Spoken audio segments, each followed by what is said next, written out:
चलिए शांत हो जाइए, आ जाइए। देखिए आपको जो है ज्योग्राफी पढ़ा रहे हैं, ठीक है, ज्योग्राफी पढ़ा रहे हैं। तो जो ज्योग्राफी पढ़ा रहे हैं, आपको बीपीएससी का परीक्षा हुआ है ना? हो बीपीएससी के परीक्षा में जो है ज्योग्राफी से टोटल यानी इंडियन ज्योग्राफी की हम बात कर रहे हैं। फिर बिहार का ज्योग्राफी हो गया, वर्ल्ड ज्योग्राफी हो गया, इंडियन ज्योग्राफी की हम बात कर रहे हैं। इंडियन ज्योग्राफी से जो है लगभग में 10 के आसपास सवाल पूछा है। इंडियन ज्योग्राफी देखिए, इंडियन ज्योग्राफी अलग है, वर्ल्ड ज्योग्राफी अलग है, बिहार का ज्योग्राफी अलग है। इंडियन ज्योग्राफी से ऑन अप्रोक्सीमेट 10 के आसपास जो है क्वेश्चन पूछा है। तो इंडियन ज्योग्राफी से जो 10 के आसपास प्रश्न पूछा है, उसमें देखिए आप मात्र दूसरा चैप्टर पढ़ रहे हैं और सिर्फ 2 चैप्टर पढ़ के आप बीपीएससी के 10 प्रश्न में से 3 से 4 प्रश्न सॉल्व कर सकते हैं। मतलब आप जो पढ़ रहे हैं, मतलब आप सही डायरेक्शन में जा रहे हैं। हम बार बार कहते हैं, आप जिस भी परीक्षा की तैयारी करते हैं, वो परीक्षा जो है, उस परीक्षा के क्वेश्चन बैंक को आपको देखना चाहिए। और आप बिहार के भीतर किसी भी परीक्षा की तैयारी करते हैं, तो बिहार का जो सबसे बड़ा परीक्षा है बीपीएससी के क्वेश्चन को तो आपको निश्चित तौर पर देखना ही चाहिए, 100% देखना चाहिए। तो अब देखिए आपको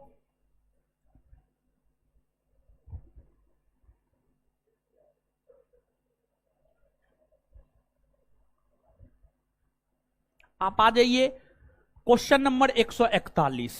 क्वेश्चन नंबर 141 है, पेंजिया से टूटे हुए दक्षिणी महाद्वीप को क्या कहते हैं? गोंडवाना यहीं पर रहता। पेंजिया से टूटे हुए उत्तरी महाद्वीप को क्या कहते? लॉरेंसिया या अंगारल? क्या आपसे ये क्वेश्चन बना? आप परीक्षा में बैठते तो बनाते ना। इसके बाद अगला क्वेश्चन है 142। ऐसे ये बात हम बताए नहीं है, लेकिन ध्यान दीजिएगा, जब हम आपको महादेश महासागर बताए थे, पहला चैप्टर बताते हुए जो पूरा का पूरा विश्व है, पूरे विश्व को 7 महादेश 5 महासागर में बांटा गया है, नहीं बताए हैं। उत्तरी ध्रुवीय क्षेत्र में आर्कटिक और दक्षिणी ध्रुवीय क्षेत्र में अंटार्कटिका। तो आर्कटिक क्षेत्र और अंटार्कटिका महाद्वीप जो है उत्तरी और दक्षिणी ध्रुवीय क्षेत्र। ये भी प्रश्न आप निश्चित तौर पर बना करके आते। ऐसे ये बात हम आपको कॉपी में लिखाए नहीं है, लेकिन हम आपको कई दफा दिखाए हैं, बताए हैं। ये सब बहुत ज्यादा ये नहीं है, ठीक है। इसके बाद 2 क्वेश्चन हो गया। इसके बाद अगला क्वेश्चन,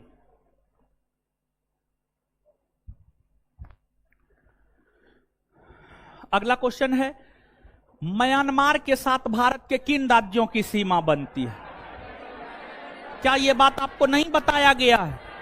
बताया गया है ना। क्या होगा उत्तर? अरुणाचल प्रदेश, नागालैंड, मणिपुर और मिजोरम होगा ना। आंसर बी होगा। चलिए 3 क्वेश्चन हो गया। इसके बाद आगे सुनिएगा, 145 तो अभी हम आपको जलवायु सब पढ़ाए नहीं है। इसके बाद 146 नंबर, ये क्वेश्चन भी हम आपको पढ़ाए हैं। क्या हम आपको नहीं बताएं कि भारत की प्रादेशिक जल सीमा की लंबाई उसकी तट रेखा से 12 समुद्री मील तक है?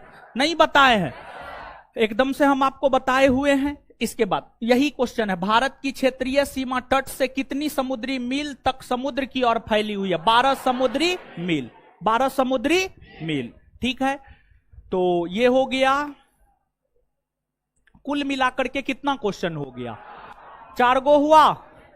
अभी आप मात्र 2 चैप्टर आपका खत्म भी नहीं हुआ, सिर्फ 1 चैप्टर खत्म हुआ है, दूसरा चैप्टर आपका चल रहा है।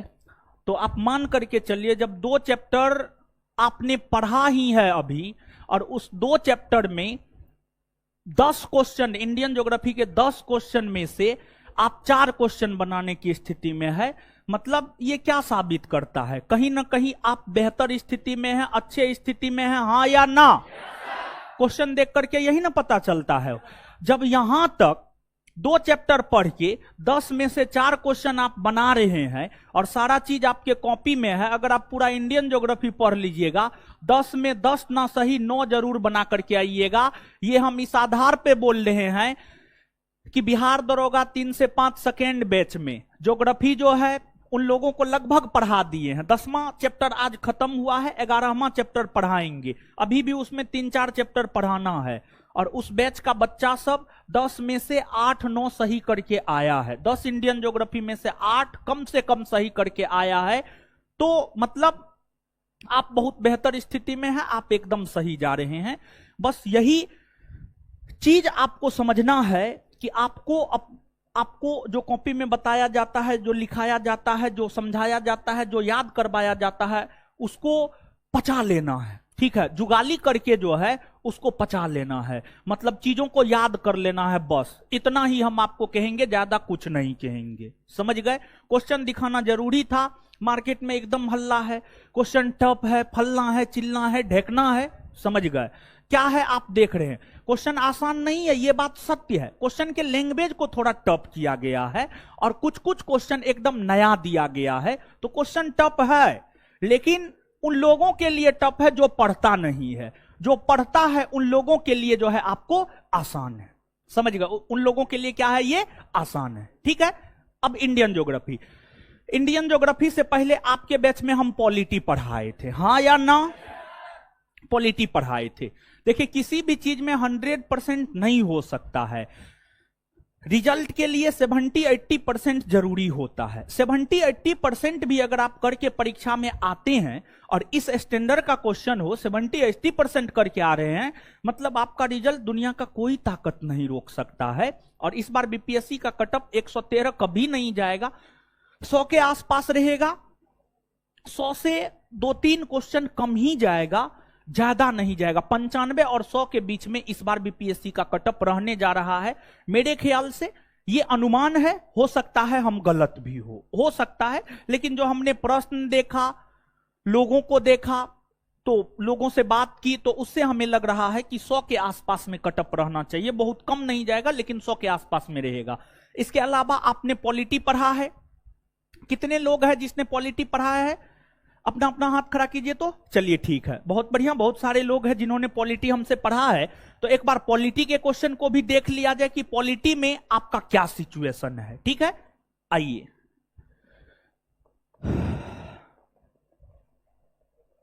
और इतिहास के विषय में जो है सुबह 8 से 10 वाला बैच में इतिहास खत्म होने जा रहा है, वहां पर इतिहास के विषय में चर्चा कर दिए हैं।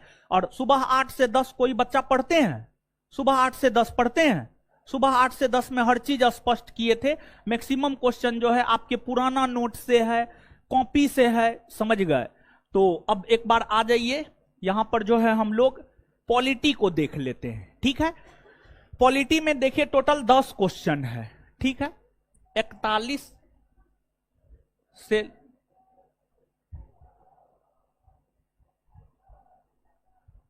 से लेकर 50 तक। ठीक है, 41 से लेकर 50 तक, यानी टोटल 10 क्वेश्चन है। तो देखिए,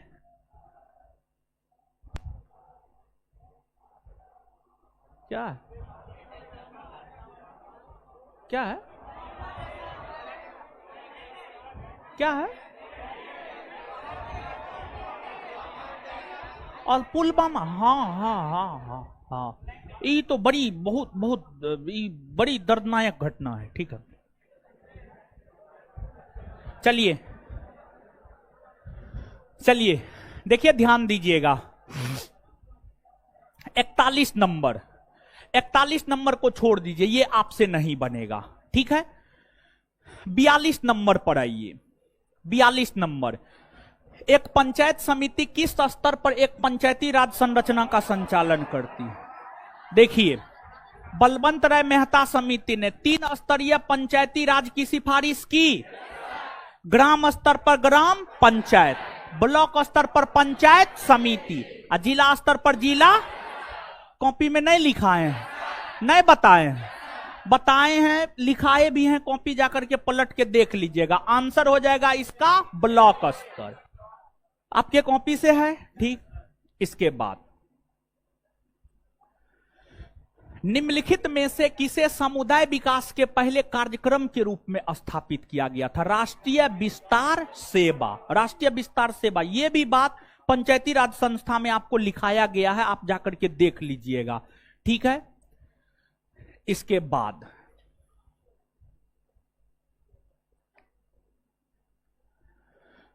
44 नंबर, भारतीय संविधान के अनुच्छेद 14 में लिखा हुआ कानून के समक्ष समानता। अनुच्छेद 14 जब बताए हैं तो वहां पर बताए हुए कानून के समक्ष समानता और कानून का समान संरक्षण। तो कानून के समक्ष समानता ब्रिटेन और कानून का समान संरक्षण अमेरिका। कहां से? अमेरिका। तो इसका आंसर हो जाएगा आपको ब्रिटेन। यह भी आपके कॉपी का है।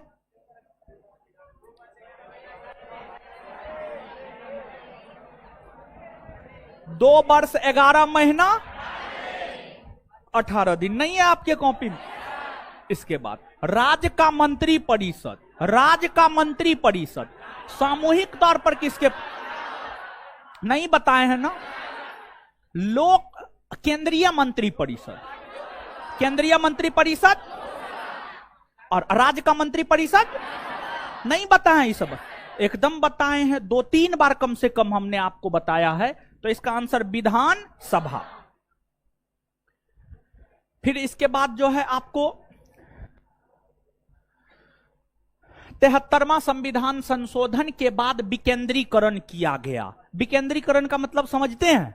देखिए, यह बात लेक्चर के दौरान हमने बताया है, लेकिन आप इन चीजों पर गौर नहीं किए होंगे, वो अलग बात है, लेकिन लेक्चर के दौरान हमने बताया है। इसका आंसर होगा निर्णय लेने की शक्ति। पंचायती राज संस्था को निर्णय लेने की शक्ति ना है? एकदम है, एकदम है निर्णय लेने की शक्ति। पूर्ण व्यवस्था, पंचायती राज को लेकर एक पूरी की पूरी व्यवस्था की गई है, यह भी सही है। न्यायिक शक्तियों का नहीं, प्रशासनिक शक्तियों का हाँ, शासन प्रशासन करने का अधिकार दिया गया है। 1, 2 और 4 इसका उत्तर होगा, सी होगा इसका उत्तर। लेक्चर और जो पंचायती राज संस्था है, दोनों चीज को मिला लीजिएगा। लेक्चर तो आपको ध्यान में रहेगा नहीं, कॉपी में हर बात लिखाना पॉसिबल भी नहीं है, लेकिन हम ये सब बात बताए तो थोड़ा कॉमन सेंस लगाते तो ये क्वेश्चन आपसे बन जाता। अगर आपके पास कॉमन सेंस नहीं है तो ये क्वेश्चन जो है आपसे नहीं बनता, ठीक है। अभी तक देखिए मात्र एक क्वेश्चन है जिस पर हम स्टार मरवाए हैं, क्वेश्चन नंबर 41, समझ गए। इसके बाद आगे आइएगा।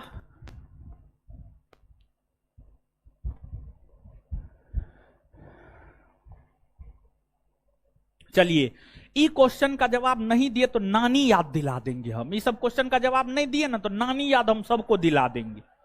राज्यसभा में प्रतिनिधियों में शामिल, एक बात बताइए, राज्यसभा में 2 प्रकार का सदस्य होता है। राज्यसभा में अधिकतम 250 गो सदस्य होता है, 12 गो मनोनीत और 238 गो निर्वाचित। 238 गो निर्वाचित, 12 गो जो मनोनीत होता है, कौन मनोनीत कर? भारत के। अच्छा, 238 को का जो निर्वाचन होता है उसके चुनाव में आम जनता भाग लेती नहीं। आम जनता के द्वारा चुने हुए राज्य विधानसभा के निर्वाचित, हाँ या ना? हाँ ना, मतलब राज्यसभा में निर्वाचित सदस्य और मनोनीत सदस्य दोनों भाग लेते हैं, हाँ या ना? हाँ ना, ये सब बात बताए हैं ना। चलिए बताएं तो भारत के राष्ट्रपति द्वारा मनोनीत सदस्य राज्यसभा में आते हैं, हाय हाँ। नागरिकों द्वारा सीधे चुने गए, अप्रत्यक्ष रूप से नागरिकों द्वारा उनके प्रतिनिधियों के माध्यम से चुने गए, हाँ ना। आंसर उपर्युक्त में से एक से अधिक होगा। चलिए, ये क्वेश्चन आप नहीं बना सकते थे? एकदम बना सकते थे। इसके बाद क्वेश्चन नंबर 49, निम्नलिखित में से किसका संबंध भारत के सर्वोच्च न्यायालय से? कोलेजियम प्रणाली, हाय। राष्ट्रपति सुप्रीम कोर्ट, हाई कोर्ट के न्यायाधीश की नियुक्ति कोलेजियम के माध्यम से ही न करता है, तो सुप्रीम कोर्ट से कोलेजियम का संबंध है या नहीं है? देश का सबसे बड़ा अपीलीय न्यायालय सुप्रीम कोर्ट है ना? है न हो? अपीलीय अधिकार से सुप्रीम कोर्ट का संबंध है। मूल अधिकार अगर आपके मूल अधिकार का हनन होगा तो अनुच्छेद 32 के तहत आप सुप्रीम कोर्ट नहीं जाएंगे, जाएंगे ना, तो ये भी होगा। मतलब आंसर उपर्युक्त में एक से अधिक होगा, हां या ना? होगा। ठीक है, इसके बाद आगे 73वां संविधान संशोधन अधिनियम के तहत पंचायती राज संस्थाओं में चुनाव लड़ने के लिए न्यूनतम कितना 21 वर्ष ना, 41 से 50। सिर्फ क्या गो क्वेश्चन आप फंसे? एगो ना क्वेश्चन। और वो क्वेश्चन देखिए, हम जिस बुक को फॉलो करते हैं हम बता देते हैं। एम लक्ष्मीकांत फॉलो करते हैं, एम लक्ष्मीकांत दृष्टि क्विक बुक, ये 2 बुक को हम फॉलो करते हैं। तीसरा हम कोई बुक नहीं देखते हैं आपको पढ़ाने के लिए। अगर और भी चीज है, हमें अपना मेंस का कॉपी तैयार करना है तो उसके लिए हम सुभाष कश्यप, डीडी बसु, ये सब बुक भी देखते हैं। तो देखिए, जो एक क्वेश्चन में आप फंसे हैं उस एक क्वेश्चन का विवरण ना एम लक्ष्मीकांत में है ना दृष्टि क्विक बुक में है। अगर उसमें होता तो आप वो क्वेश्चन भी बना लेते। 10 में से 9 क्वेश्चन बनाने की स्थिति में आप हैं, तो आप स्वयं डिसाइड कीजिए कि 10 में से 9 क्वेश्चन आपसे बन रहा, मतलब 90% क्वेश्चन जो है आपसे बन रहा है, मतलब 90% चीज आपके कॉपी में है। 90% में आपको अगर 100% कॉपी याद है तो 70 से 80% क्वेश्चन बना करके आप निश्चित तौर पर आएंगे। मतलब ज्योग्राफी के साथ साथ इंडियन पॉलिटी भी आपको क्या स्पष्ट करता है? बीपीएससी जैसे अच्छे एग्जाम जिसको लेकर के मार्केट में ये हवा है कि बहुत टफ क्वेश्चन है, आप हमारे सेगमेंट में आइए ना, कहां टफ है? जो पढ़ाए हैं, जो आपके कॉपी में है, वहीं से ना क्वेश्चन है। बस जरूरत है आप जो इधर उधर मुंह मारते हैं ना, मतलब ई किताब ऊ किताब ऊ किताब, ठीक है, 72 गो किताब में जो मुंह मारते हैं ना, 72 गो किताब में मुंह मारने की जरूरत नहीं है आपको। आपको सिर्फ जरूरत इस बात की है कि आप कॉपी को चाट जाइए। समझिए, कॉपी को चाट जाइए, मतलब कॉपी में जो फैक्ट है उसका जुगाली करके जो है उसको पचा जाइए। परीक्षा में जब बीपीएससी जैसे परीक्षा में, जबकि पहले की तुलना में बीपीएससी इस बार जो लोग कह रहा है, पहले की तुलना में बीपीएससी पॉलिटी में भी इस बार थोड़ा स्टैंडर्ड प्रश्न पूछा है। जब इस स्टैंडर्ड प्रश्न को आप आसानी से सॉल्व कर लेते हैं तो क्या अन्य प्रश्न को आप नहीं सॉल्व कर पाएंगे? एकदम कर पाएंगे। आप विश्वास रखें, पॉलिटी में जितना आपको बताया गया है क्वेश्चन बन रहा है आपसे, मतलब आपने सही पढ़ा है, हां या ना? हां ना? चलिए ठीक है, तो अब हम लोग आ जाते हैं, पढ़ना शुरू कर देते हैं। ठीक है, चलिए।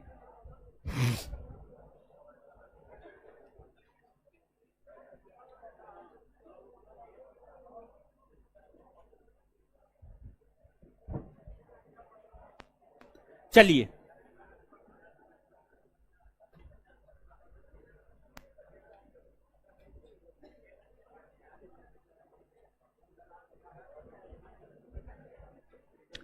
श्री जी शुक्रिया, राम बालक शर्मा सही है, ऐसे ही पढ़ते जाइए। हाँ, बायो का भी मैच किया है, नोट से बायो का भी मैच किया है। अरे जो हम लोगों के नोट से मैच किया है, अगर नहीं किया है तो आप मान करके चलिए वो किसी के नोट से मैच नहीं किया होगा। ये बात हम लिख करके आपको दे सकते हैं, क्योंकि सबसे बेहतरीन ऑथेंटिक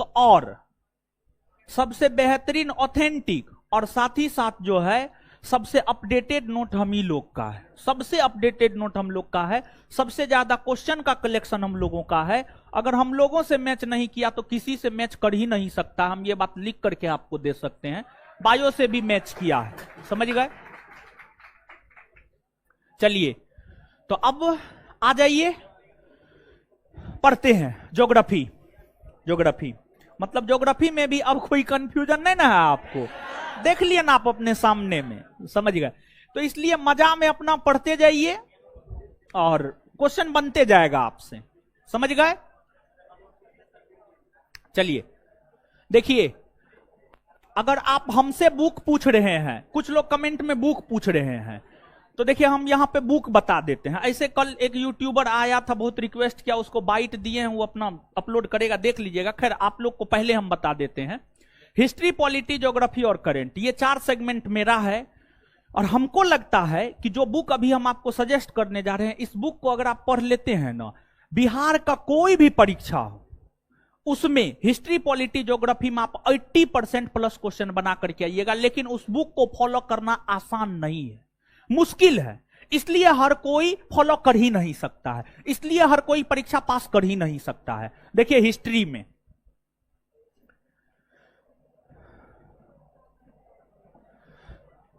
में एक तो सबसे पहले 6 to 12 एनसीईआरटी, एक चीज ये। दूसरा सुन लीजिए, दूसरा जो है हिस्ट्री में, हिस्ट्री थोड़ा व्यापक है, यहां पर जो है व्यापक आपको करना होगा।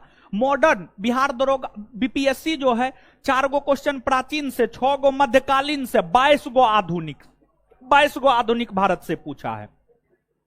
तो प्राचीन मध्यकालीन में बहुत ज्यादा दिमाग नहीं लगाना है, प्राचीन मध्यकालीन में बहुत ज्यादा दिमाग नहीं लगाना है, लेकिन आधुनिक में दिमाग लगाना है। 6 to 12 एनसीईआरटी, इसके अलावे संस्थान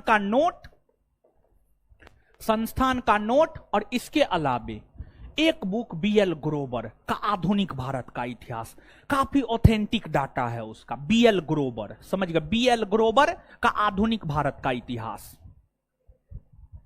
आधुनिक भारत का इतिहास।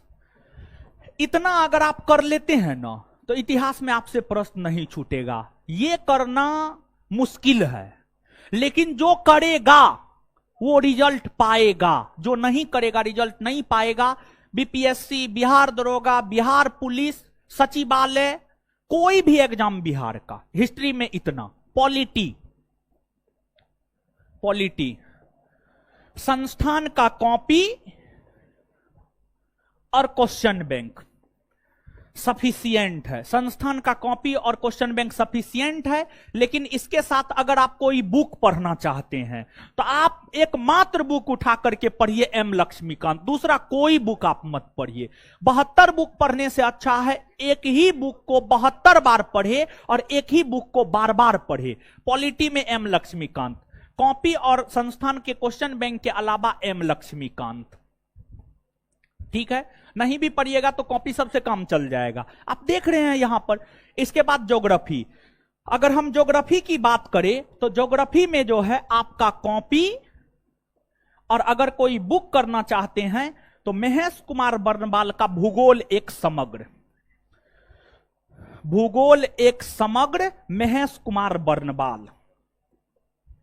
कुमार बर्नवाल, उसका एनसीईआरटी वाला नहीं उठा लीजिएगा। महेश कुमार बर्नवाल जिस बुक के लिए सबसे ज्यादा प्रसिद्ध हुआ है, महेश कुमार बर्नवाल, देखिए हर किसी का अपना एक विशेषता होता है। महेश कुमार बर्नवाल जिस बुक के लिए लोकप्रिय हुआ है, जो बुक उसका मार्केट में सबसे ज्यादा लोकप्रिय हुआ है, जिसके बल पर वो अन्य चीजों का मार्केटिंग किए हैं, भूगोल एक समग्र बाय महेश कुमार बर्नवाल। ये बुक उनका काफी अच्छा बुक है, समझ गए। बाद बाकी तो लोग मार्केटिंग कर लेता है, वो अलग चीज है, समझ गए। इतना सफिशिएंट है। इतना बुक करके बीपीएससी, बिहार का कोई एग्जाम, ग्रुप डी से लेकर के बीपीएससी तक प्रश्न नहीं छूटेगा। हम लिख करके ये बात दे सकते हैं, अगर आप इन बुक को और संस्थान के कॉपी को अच्छे से कर लिए तो, ठीक है। इसके अलावा एक समस्या है करेंट, ठीक है। इसके अलावा जो है एक समस्या है आपको करेंट की हम बात करें तो करेंट में 2-3 सोर्स अपनाना होगा, क्योंकि किसी भी एक बुक से सीधे तौर पर करेंट नहीं पूछा जाता है। हम यहां पर करेंट के लिए आपको बताना चाहेंगे कि आप जो है एक परीक्षा मंथन का बुक आता है 3 माह पर, ठीक है। त्रैमासिक परीक्षा मंथन का बुक आता है, तो परीक्षा मंथन का जो है 3 महीना वाला जो बुक आता है ना, वो 3 माह वाला बुक, ठीक है। इसके बाद जो है एक एसपीडी, समझ गए, एक एसपीडी, इतना करेंगे आपका काम हो जाएगा। एक एसपीडी मासिक जो आता है और परीक्षा मंथन जो त्रैमासिक आता है, बस इतना करके जो है आपका काम चल जाएगा, समझ गए। है हमको नहीं पता है, वो सब हम नहीं देखे हैं। हम जो देखते हैं हम सिर्फ उसी की बात करते हैं, जो हम देखते नहीं है, जो हमको पता नहीं है, उसकी बात हम नहीं करते हैं, ठीक है। हम अपने विद्यार्थी को जिस आधार पे गाइड करते हैं, जिस आधार पे गाइड करके लोगों को सफलता तक पहुंचाए हैं, वो यही सब है, ठीक है, यही सब है। इतना पर ही बिहार स्पेशल, बिहार स्पेशल में बड़ी बुक है, समझ गए, लेकिन इस बार का जो बिहार स्पेशल है अधिकतर प्रकाशन फ्लॉप किया है, समझ, अधिकतर प्रकाशन फ्लॉप किया है, ऐसा ऐसा क्वेश्चन ही पूछा है, समझ गए। तो बिहार स्पेशल थोड़ा सा हमको देखना होगा, अभी हम बिहार स्पेशल के विषय में बिना देखे कहे सुने नहीं बता सकते हैं, समझ गए। अब कुछ भी हम बोल देंगे तो ये सही नहीं होगा। ये सब बुक हम स्वयं पढ़े हैं, हम स्वयं देखे हैं, और ये सब बुक पढ़ा करके जो हम विद्यार्थी को पास करवाए हैं। बिहार स्पेशल थोड़ा सा हमको देखना होगा, समझ गए, तब हम बाद में बता देंगे। इतना बात क्लियर। बुक गाइड करना जरूरी था, इसलिए यहां पर हम गाइड कर दिए। अब आइए, अब हम लोग पढ़ते हैं, ठीक है। हम जो पढ़ाते हैं हम वही ना बताएंगे। अब आम के मौसम में इमली खोजिएगा, मिलेगा? हमसे पूछिएगा हिस्ट्री, पॉलिटी, ज्योग्राफी, करेंट के अलावा, तो हम थोड़े कुछ बता पाएंगे, नहीं बता पाएंगे। वो हमको देखना होगा, तब हम बता पाएंगे, क्योंकि अब हम परीक्षा भी नहीं दे रहे हैं। अगर हम परीक्षा दे रहे होते तो हम आपको बता देते, हर चीज बता देते। अब तो परीक्षा भी नहीं देते हैं। खैर, अब फिर से सोचे हैं कि एक बार देना है बीपीएससी। बोलिए क्या पूछ रहे हैं, जल्दी पूछिए, पढ़ाना भी है। बिहार दरोगा का, बिहार दरोगा का, हाँ, अपना क्वेश्चन बैंक बिहार दरोगा का बहुत जल्दी आ जाएगा, इस माह में आ जाएगा, ठीक है। देखिए 15 फरवरी बोले थे, हम नहीं पढ़े हैं वो सब बुक, हम नहीं पढ़े हैं, ठीक है। हम बहुत सीमित बुक पढ़ते हैं, ठीक है, नहीं पढ़े हैं हम, बहुत पब्लिकेशन का नहीं पढ़ते हैं। क्वेश्चन बैंक बीपीएससी के लिए, बीपीएससी के लिए क्वेश्चन बैंक अप्रैल तक आ जाएगा। बीपीएससी का क्वेश्चन बैंक अप्रैल तक आ जाएगा, और बिहार दरोगा का क्वेश्चन बैंक इस माह के लास्ट तक आ जाएगा, इस माह के लास्ट तक। बिहार दरोगा का, बीपीएससी का अप्रैल माह तक आ जाएगा, ठीक है। चलिए अब आइए,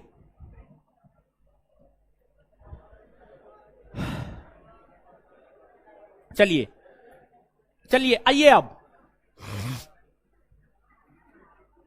प्रिंस कुमार जी, हाँ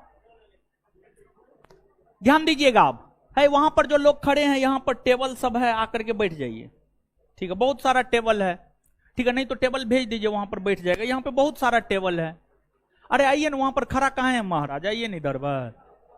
अरे आप ही लोग को बोल रहे हैं जो खड़ा है वहां पे, ठीक है, रहिए खड़ा है। सुनिए, अब आइए, अब आइए।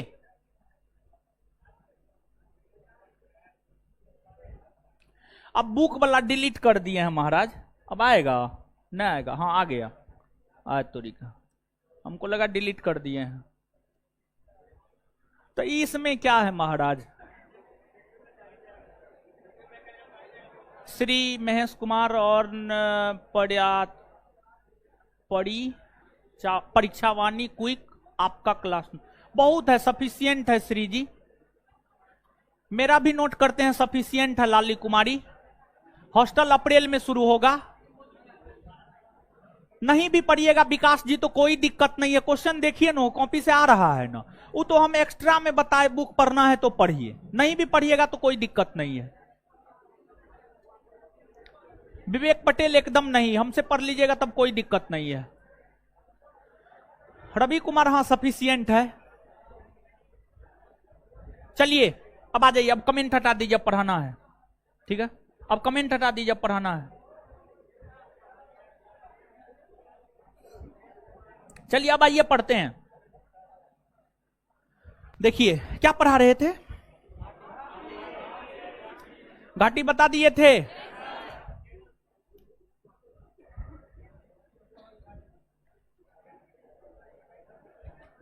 चलिए एक आध गो पॉइंट और लिखिए, तो फिर आगे बढ़ जाएंगे हम लोग। देखिए ध्यान दीजिएगा, एक आध गो पॉइंट पहले समझाते हैं, फिर जो है आगे हम आपको लिखा देंगे। देखिए ध्यान दीजिएगा, अब आइए बोर्ड पे आइए। भारत, भारत के उत्तर में हिमालय पर्वत है कि ना है ना हो। चलिए, भौगोलिक तौर पर हिमालय पर्वत को 4 भाग में बांटा गया है हो, ट्रांस, बृहद, लघु और शिवालिक, ठीक है।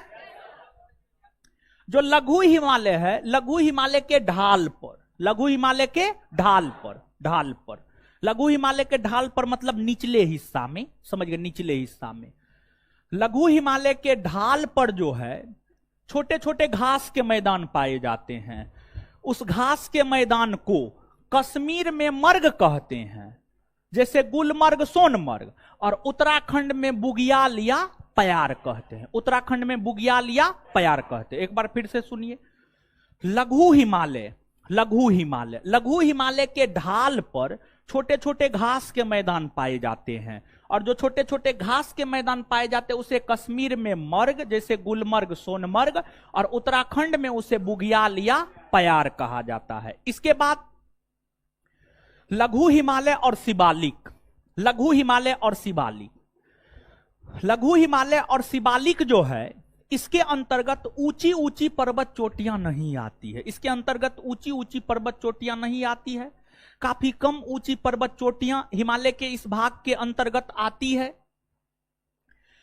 लघु हिमालय और शिवालिक के बीच में जो समतल संरचनात्मक मैदान मिलता है, समतल संरचनात्मक मैदान, मैदान जो मिलता है, उस मैदान को उत्तराखंड के पश्चिमी भाग में दून, जैसे देहरादून, और पूर्वी भाग में द्वार, जैसे हरिद्वार। क्या? हरिद्वार। एक बार फिर से सुनिएगा। लघु हिमालय और शिवालिक के बीच में उत्तराखंड में जो समतल संरचनात्मक मैदान पाया जाता है, उसे उत्तराखंड के पश्चिमी भाग में दून, जैसे देहरादून, और पूर्वी भाग में द्वार, जैसे हरिद्वार, जैसे हरिद्वार। क्लियर है? याद रखिएगा। नीचे से लिखिए ये 2 पॉइंट, फिर आगे बढ़ेंगे। लिखिएगा, लिखिएगा। लघु हिमालय के ढाल पर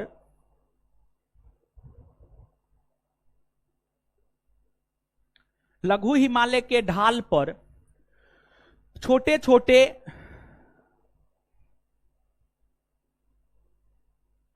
लघु हिमालय के ढाल पर छोटे छोटे घास के मैदान पाए जाते हैं। लघु हिमालय के ढाल पर छोटे छोटे घास के मैदान पाए जाते हैं, छोटे छोटे घास के मैदान पाए जाते हैं, जिसे कश्मीर में मर्ग, जिसे कश्मीर में मर्ग, जैसे गुलमर्ग सोनमर्ग, जैसे गुलमर्ग सोनमर्ग,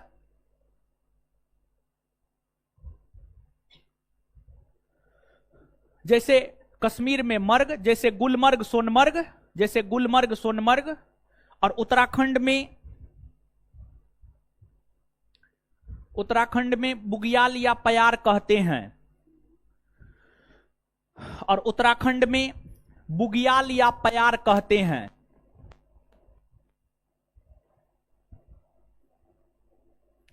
उत्तराखंड में बुगियाल या प्यार कहते हैं।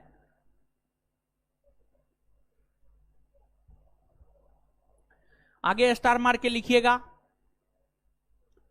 लघु हिमालय और शिवालिक के बीच में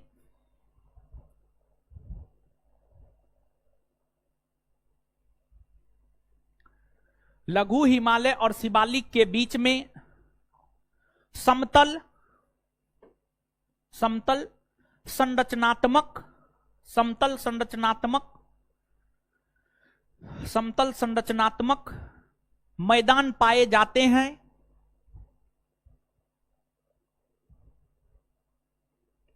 समतल संरचनात्मक मैदान पाए जाते हैं। समतल संरचनात्मक मैदान पाए जाते हैं, जिसे पश्चिम में दून, जिसे पश्चिम में दून, जिसे पश्चिम में दून, जैसे देहरादून, देहरादून, और पूरब में द्वार, और पूरब में द्वार, जैसे हरिद्वार, पूरब में द्वार, जैसे हरिद्वार कहा जाता है।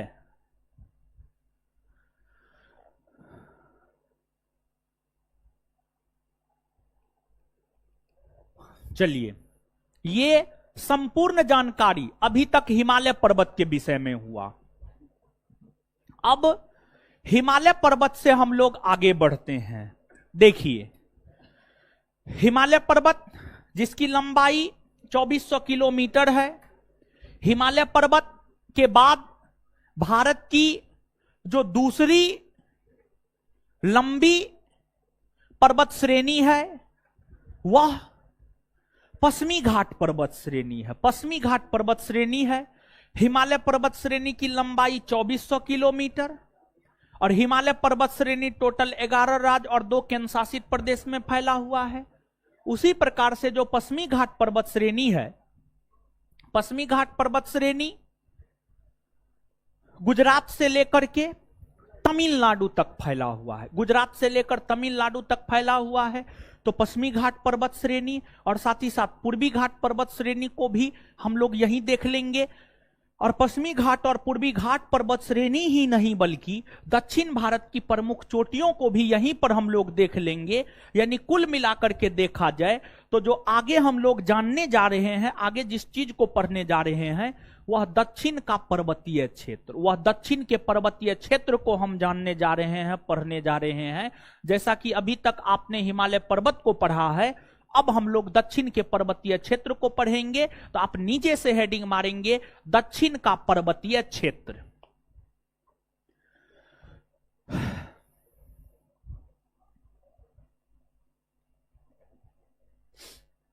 दक्षिण का पर्वतीय क्षेत्र, दक्षिण का पर्वतीय क्षेत्र, दक्षिण का पर्वतीय क्षेत्र। देखिए ध्यान दीजिएगा भाई जी लोग, दक्षिण पहला चैप्टर में ही बता दिए थे, उत्तर दक्षिण पूर्व पश्चिम। दक्षिण के पर्वतीय क्षेत्र, भारत के दक्षिणी भाग के पर्वतीय क्षेत्र को देख रहे हैं, मतलब इस एरिया के पर्वतीय क्षेत्र को देखेंगे। ठीक है, अब देखिएगा यहां पर भारत के दक्षिणी भाग में, दक्षिणी पश्चिमी भाग में, भारत के दक्षिणी पश्चिमी भाग में एक आपको पश्चिमी घाट पर्वत श्रेणी है। पश्चिमी घाट पर्वत श्रेणी इस प्रकार से फैली हुई है। पश्चिमी घाट पर्वत श्रेणी गुजरात में स्थित ताप्ती नदी का मुहाना, ताप्ती नदी का मुहाना, देखिए नदी जहां पर जाकर समुद्र या सागर से मिलती है, नदी जहां पर जाकर समुद्र या सागर से मिलती है उसी को नदी का मुहाना कहा जाता है। आगे भारत के अपवाह तंत्र नामक चैप्टर में हम आपको बताएंगे। पश्चिमी घाट पर्वत श्रेणी गुजरात में ताप्ती नदी के मुहाना से लेकर तमिलनाडु के नीलगिरी पहाड़ी तक फैला हुआ है। कुल मिलाकर के देखेंगे तो 6 राज्य में फैला हुआ है। कितना राज्य में? 6 राज्य। जो 6 राज्य में फैला हुआ है, गुजरात 1, महाराष्ट्र 2, गोवा 3, कर्नाटक 4, केरल 5, तमिलनाडु 6, तमिलनाडु 6। यही 6 राज्य में जो है आपको फैला हुआ है। ठीक, अब उसी प्रकार से भारत के दक्षिणी पूर्वी तट पर पूर्वी घाट पर्वत श्रेणी है। पूर्वी घाट पर्वत श्रेणी ओडिशा के महानदी मुहाने से, ओडिशा के महानदी मुहाने से तमिलनाडु के नीलगिरी क्षेत्र तक फैली हुई है। कुल मिलाकर अगर आप देखेंगे तो पूर्वी घाट पर्वत श्रेणी भारत के 4 राज्यों में फैली हुई है। और जिस 4 राज्य में फैली हुई है वो 4 राज्य है ओडिशा 1, आंध्र प्रदेश 2, तेलंगाना 3, तमिलनाडु 4, तमिलनाडु 4। ये 4 राज्य में फैला हुआ है।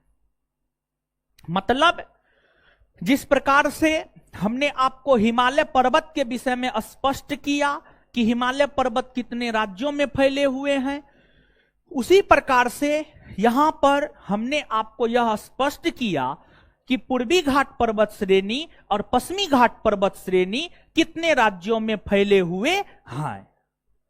खड़ा हो जाइए, खड़ा होइए, खड़ा होइए ना।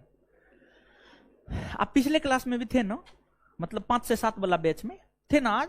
हाँ, उस क्लास में भी आप सही से नहीं पढ़ रहे थे। खड़ा हो जाइए, खड़ा होइए ना, जल्दी जल्दी खड़ा होइए ना, काहे डिस्टर्ब करते हैं, लोग भी डिस्टर्ब। अरे बैठिए ना आप लोग। हाय, आप लोग तो ऐसे करते हैं भगवान, कभी कुछ नहीं देखे हैं जीवन में हो। हाय तोरी के, काहे ऐसे करते? दुश्मनी है हमसे, अपने आप से दुश्मनी है, मम्मी पापा से दुश्मनी है, अपने फ्यूचर से दुश्मनी है, अपने वर्तमान से दुश्मनी है, अपने भूत से दुश्मनी है, न है दुश्मनी। अभी क्या बता रहे थे बताइए तो, क्या बता रहे थे बताइए, बताइए अभी क्या बता रहे थे? इसको यो नहीं पता है। इसका क्लास में रहना क्या कोई महत्व का है जी? कौन दुनिया में रहते हैं बताइए? समझ गए? यहीं पे रहिए, ध्यान से सुनिए चीजों को, अच्छी अच्छी बात बताते हैं जो परीक्षा में पूछा जाता है। अभी देखे ना, क्वेश्चन दिखाए ना, आपके कॉपी से कोई बाहर है नहीं है, समझ गए? लेकिन कॉपी के बात को भी सुनिएगा, समझिएगा, याद कीजिएगा तब ना। और याद आपको कैसे होगा? जब आप चीजों को सुनते ही नहीं है, समझते ही नहीं है, तो याद होने का कोई चांस है? कोई चांस नहीं है। ठीक है, बैठ जाइए, पढ़ा लिखा कीजिए, यहां पर है तो यहीं पे रहिए, समझिए। चलिए, तो यहां पर यह बात स्पष्ट की है।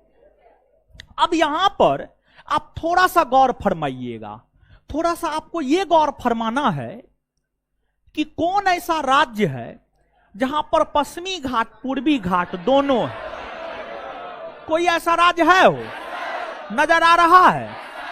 तमिलनाडु इसका उत्तर होगा, तमिलनाडु होगा न हो?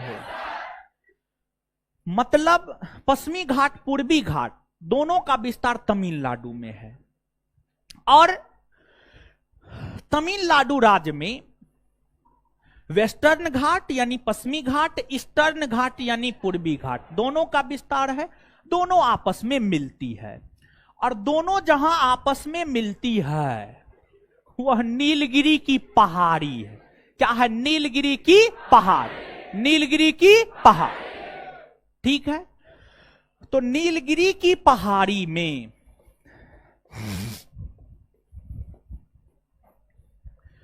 पूर्वी घाट पश्चिमी घाट दोनों आपस में मिलती है। यह प्रश्न पूरे भारतवर्ष के भीतर यूपीएससी से लेकर रेलवे ग्रुप डी तक कोई ऐसा परीक्षा नहीं होगा जो नहीं पूछा होगा। लेकिन कुछ ऐसे छात्र हैं जो क्वेश्चन बैंक देखते ही नहीं है, जो पढ़ते ही नहीं है, वो इस प्रकार के क्वेश्चन को भी गलती करके आते हैं। और पढ़ा हुआ चीज को गलती करके आना अपने पैर पर कुल्हाड़ी मारने के समान है, देशद्रोही होने के समान है, अगर आप पढ़ा हुआ चीज गलती करके आते हैं, समझ गए? अब नीलगिरी के अंतर्गत एक पर्वत चोटी है, उसका नाम है दोदा बेटा, दोदा बेटा। और जो दोदा बेटा है, दोदा बेटा की ऊंचाई है 2637 मीटर। नीलगिरी की सबसे ऊंची चोटी दोदा बेटा, और दोदा बेटा की ऊंचाई 2637 मीटर, 2637 मीटर, ठीक है। अब जो नीलगिरी क्षेत्र है, नीलगिरी का जो पहाड़ी इलाका है, नीलगिरी के पहाड़ी इलाका में एक विशेष प्रकार की जनजाति रहती है जिसको हम लोग टोडा जनजाति कहते हैं। यह भी ऐसा प्रश्न है, यूपीएससी से लेकर ग्रुप डी तक कोई परीक्षा नहीं होगा जो इस प्रश्न को नहीं पूछा होगा। किस क्षेत्र में टोडा नामक जनजाति पाई जाती है? तो इसका उत्तर होगा नीलगिरी। और जो टोडा जनजाति है पशुपालक जनजाति है, पशु का पालन किया करती है, गाय, भैंस, बैल, बकरी, भेड़, ऊंट, इन सभी का पालन पोषण किया करती है। और इन जनजाति में, इस जनजाति में जो है बहुपति विवाह, बहुपति विवाह, बहुपति विवाह का प्रचलन है। एगो बहुपति विवाह होता है और एगो बहुपत्नी विवाह होता है। बहुपत्नी विवाह, बहुपति विवाह मतलब एक औरत के एक से अधिक पति, एक से अधिक पति, मतलब औरत एक है उसके 4-5 पति है, मतलब बहुपति प्रथा। बहुपत्नी प्रथा मतलब एक पुरुष है उसकी 3 पत्नी है।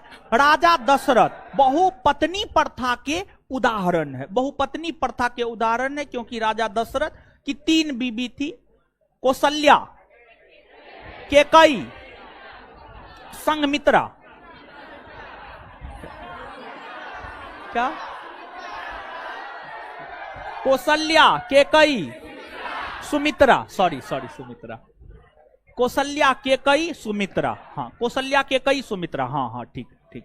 चलिए अब सुनिएगा, यहां पर सुनिएगा, देखिए। अब एक चीज आपसे पूछा जाता है, दक्षिण भारत की सबसे ऊंची पर्वत चोटी कौन है? तो जो दक्षिण भारत है, दक्षिण भारत की सबसे ऊंची पर्वत चोटी है अनाई मोदी।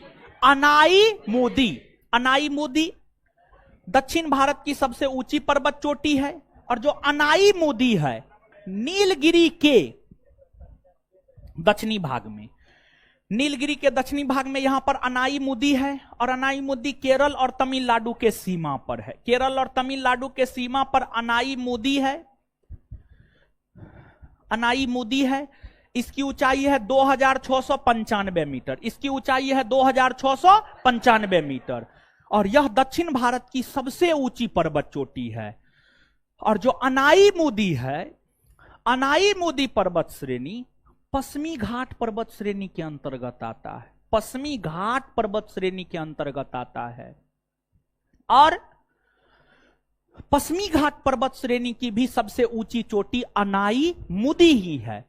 मतलब अनाई मोदी दक्षिण भारत की तो सबसे ऊंची चोटी है ही, साथ ही साथ जो अनाई मोदी है, यह पश्चिमी घाट पर्वत श्रेणी की भी सबसे ऊंची पर्वत चोटी है। इसी प्रकार से आपसे पूछा जाता है, पूर्वी घाट पर्वत श्रेणी की सबसे ऊंची पर्वत चोटी कौन है? तो जो पूर्वी घाट पर्वत श्रेणी है, उसकी सबसे ऊंची चोटी है जिंदागढ़ा। जिंदागढ़ा ओडिशा में है। आंध्र प्रदेश में, आंध्र प्रदेश के विशाखापत्तनम में, आंध्र प्रदेश के विशाखापत्तनम में जिंदागढ़ा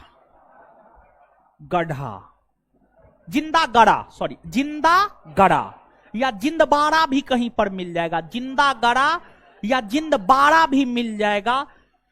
यही पूर्वी घाट की सबसे ऊंची पर्वत चोटी है। इसकी ऊंचाई है 1690 मीटर, 1690 मीटर। अगर ऑप्शन में जिंदागढ़ा ना हो, कभी काल ऑप्शन में जिंदागढ़ा नहीं देता है, और अगर ऑप्शन में जिंदागढ़ा नहीं हो तो इस कंडीशन में पूर्वी घाट की सबसे ऊंची चोटी महेंद्रगिरी हो जाएगा।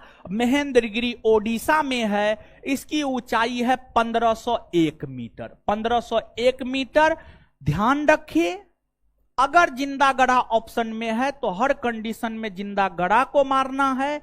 अगर ऑप्शन में नहीं है जिंदागढ़ा तो फिर महेंद्रगिरी को मारना है, जो कि ओडिशा में स्थित है। इतना बात कुछ समझ में आया है? हाँ या ना? अब नीचे से लिखना प्रारंभ कीजिए।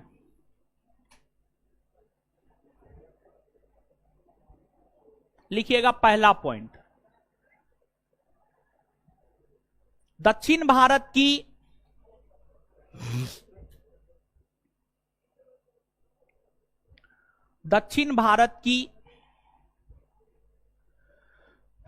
दक्षिण भारत की सबसे ऊंची पर्वत चोटी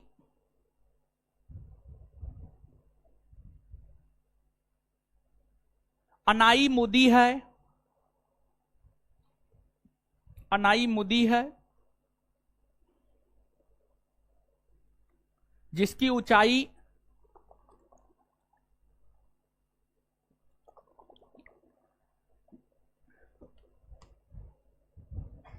जिसकी ऊंचाई 2695 मीटर है।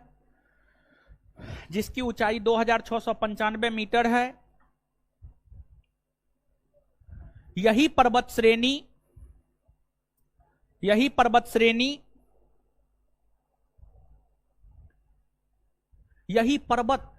को काट दीजिए। यही पर्वत श्रेणी को काट दीजिए। यही पर्वत पश्चिमी घाट पर्वत श्रेणी की भी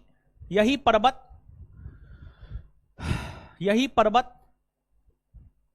पर्वत पश्चिमी घाट पर्वत श्रेणी की, यही पर्वत पश्चिमी घाट पर्वत श्रेणी की भी सबसे ऊंची पर्वत चोटी है।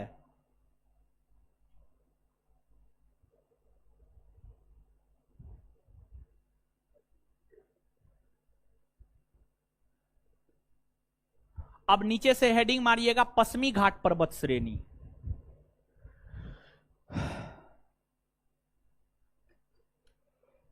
पश्चिमी घाट पर्वत श्रेणी, पश्चिमी घाट पर्वत श्रेणी, वेस्टर्न घाट अंग्रेजी में, वेस्टर्न घाट, WESTERNGHAT घाट, वेस्टर्न घाट डैश देकर। हिमालय के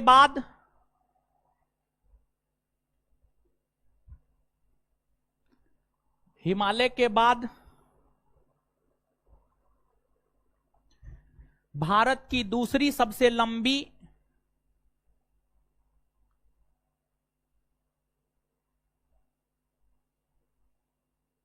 हिमालय के बाद भारत की दूसरी सबसे लंबी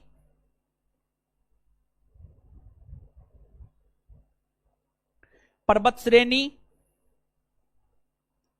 हिमालय के बाद भारत की दूसरी सबसे लंबी पर्वत श्रेणी पश्चिमी घाट पर्वत श्रेणी है।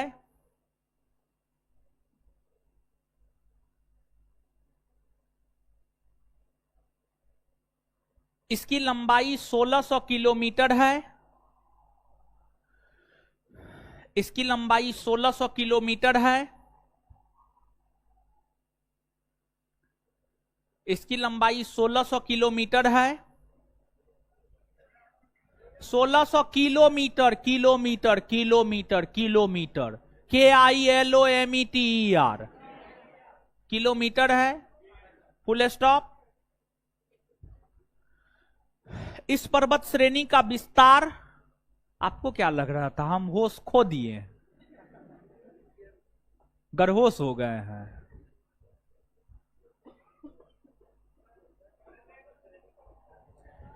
इस पर्वत श्रेणी का विस्तार गुजरात में स्थित ताप्ती नदी के मुहाने से,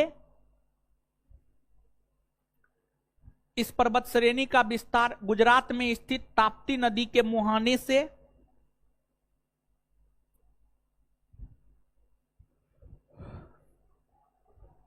तमिलनाडु के नीलगिरी पहाड़ी तक,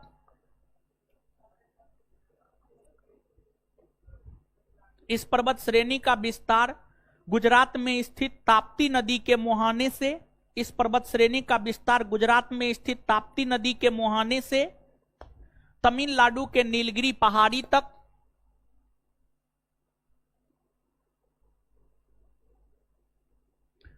तमिलनाडु के नीलगिरी पहाड़ी तक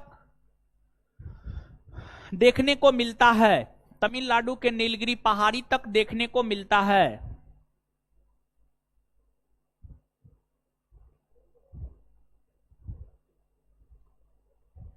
फुल स्टॉप।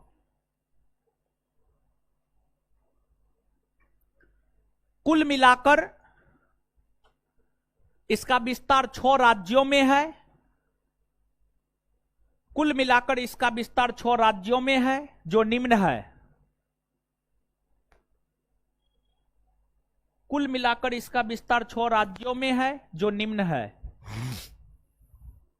कुल मिलाकर इसका विस्तार 6 राज्यों में है जो निम्न है।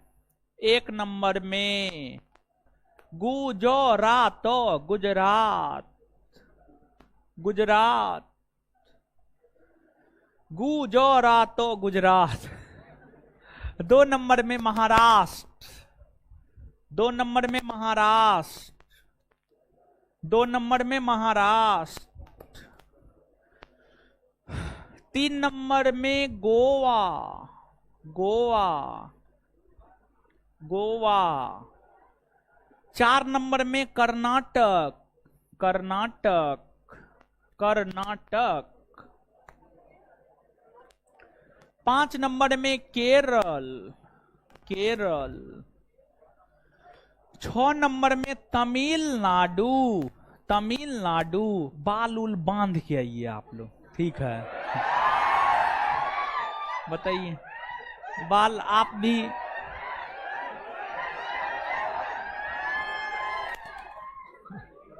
देखिए, बाल बांध के आने के लिए इसलिए बोल रहे हैं, ठीक है। देखिए, लड़की को दो काम निश्चित तौर पर करना चाहिए मेरे ख्याल से। एक, दुपट्टा जरूर ओढ़ना चाहिए। दूसरा, बाल जरूर बांध के आना चाहिए, समझ गए। ऐसे भारत में पहनने ओढ़ने की स्वतंत्रता है, इसलिए हम कुछ नहीं बोलते हैं। लेकिन जो लड़की दुपट्टा ओढ़ के नहीं आती है, हमको सच में ठीक नहीं लगती है, समझिएगा। तो लिखना प्रारंभ कीजिए अब आप। और देखिए, बाल बांध के आने के लिए इसलिए बोले, उससे सुंदरता का कोई रिलेशन नहीं है। देखिए, बाल खोल के आती है, बाल बड़ा रहता है, पीछे वाली को डिस्टरबेंस होता है, समझ गए। तो वही वो बेचारी को डिस्टरबेंस हो गया, और उसका भी बाल खुले है, समझ गए। बाल बांध के आइए, ठीक है। अरे लिखिए अब,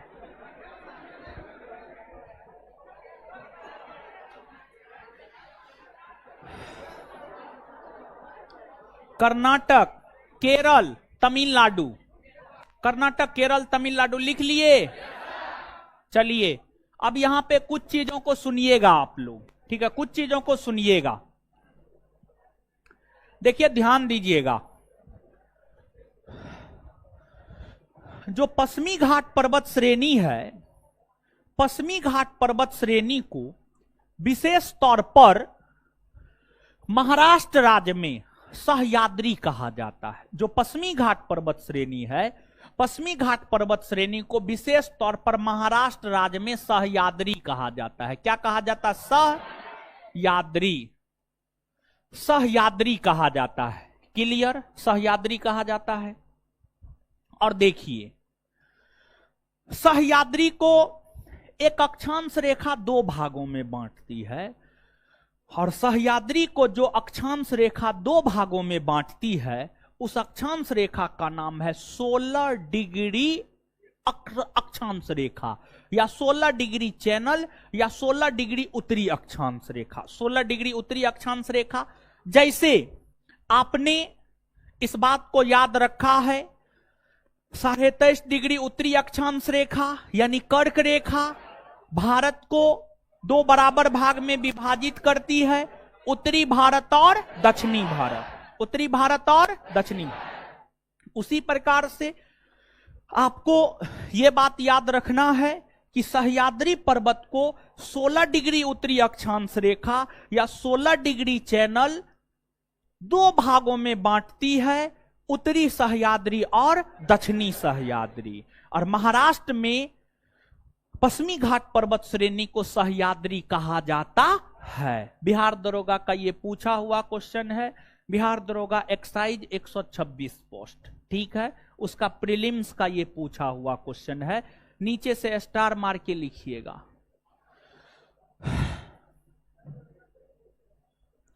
लिखिएगा, पश्चिमी घाट पर्वत श्रेणी को महाराष्ट्र में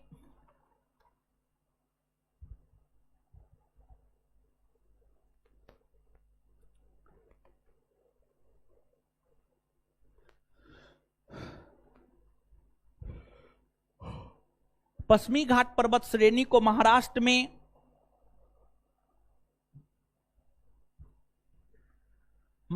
में सह्याद्री कहा जाता है, सह्याद्री कहा जाता है, सह्याद्री कहा जाता है। Full stop.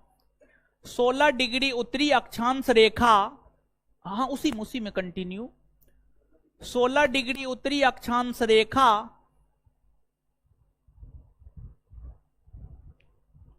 16 डिग्री उत्तरी अक्षांश रेखा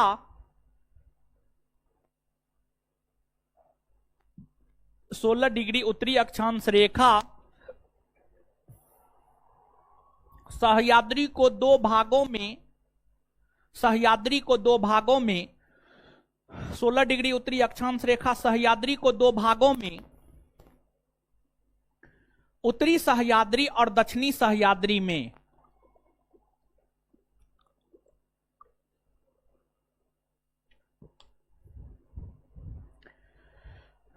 उत्तरी सह्याद्री और दक्षिणी सह्याद्री में विभाजित करता है।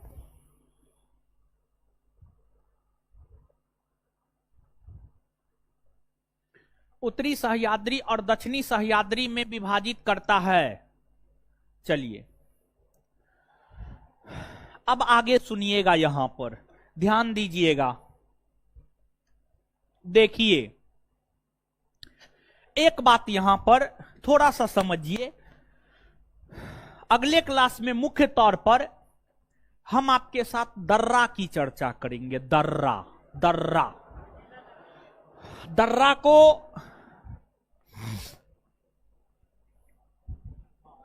पास या गैप भी कहा जाता है।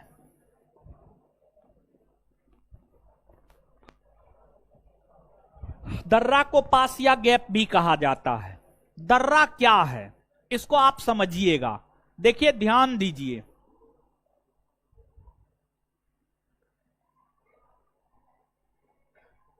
पर्वतीय मार्ग को एक लाइन में अगर दर्रा को हम परिभाषित करना चाहे ना, तो एक लाइन में दर्रा को परिभाषित किया जा सकता है इस रूप में कि पर्वतीय मार्ग को दर्रा कहा जाता है। पर्वतीय मार्ग को दर्रा कहा जाता है। देखिए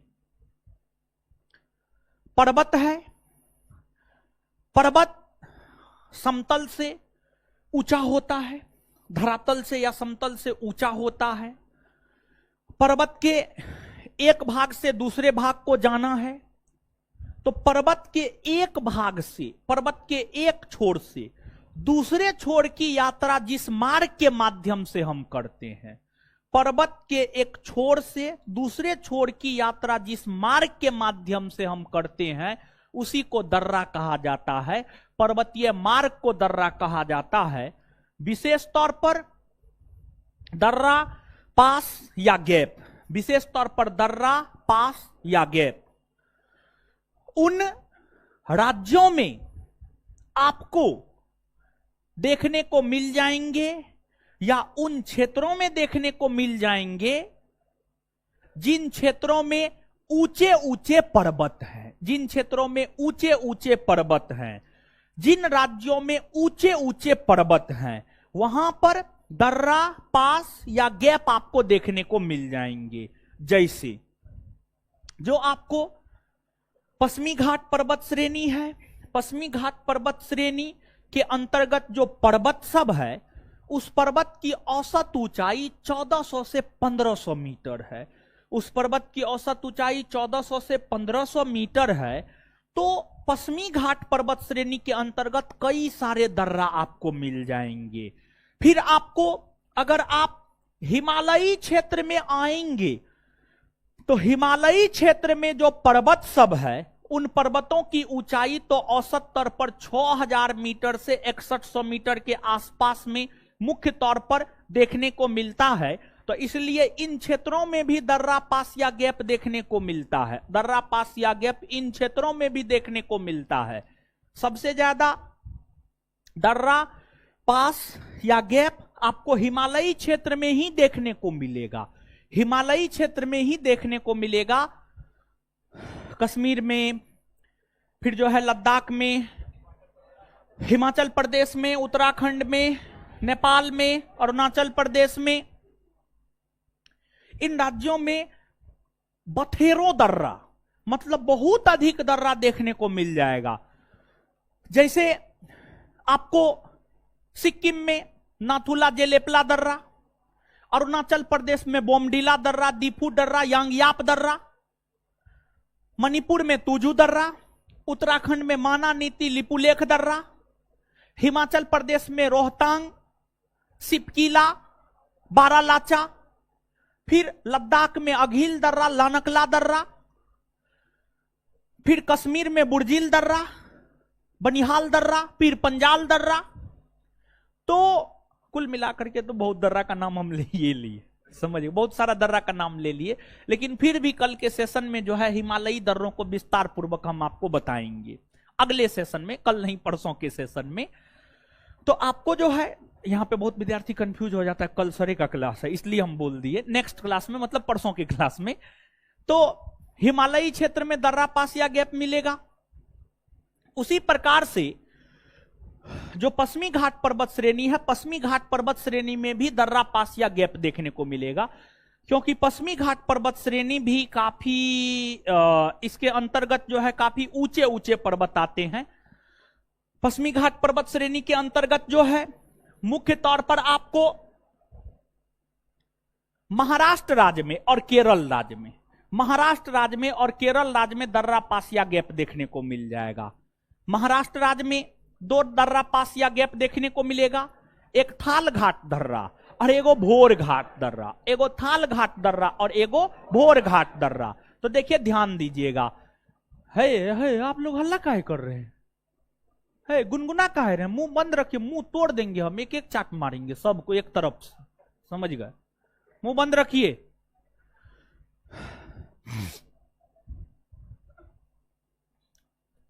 मुंबई, मुंबई के जब आप उत्तरी पूर्वी भाग में आएंगे तो इस एरिया में आपको नासिक मिलेगा। क्या मिलेगा? नासिक। मुंबई के जब आप दक्षिणी पूर्वी भाग में आएंगे तो यहां पर आपको पुणे मिलेगा। क्या मिलेगा? पुणे। मुंबई को नासिक से जो दर्रा आपस में जोड़ता है यह है आपको थाल घाट दर्रा, थाल घाट दर्रा। फिर आपको मुंबई को पुणे से जो दर्रा आपस में जोड़ता है यह है आपको भोर घाट दर्रा, यह है आपको भोर घाट दर्रा, भोर घाट दर्रा, ठीक है। और ये दोनों दर्रा पश्चिमी घाट पर्वत श्रेणी के अंतर्गत आता है, ये दोनों दर्रा पश्चिमी घाट पर्वत श्रेणी के अंतर्गत आता है। फिर आपको आगे केरल में दो और दर्रा मिल जाएगा पश्चिमी घाट पर्वत श्रेणी के अंतर्गत ही, लेकिन यहां पर ध्यान दीजिएगा, एगो नीलगिरी पर्वत है। क्या है? नीलगिरी पर्वत।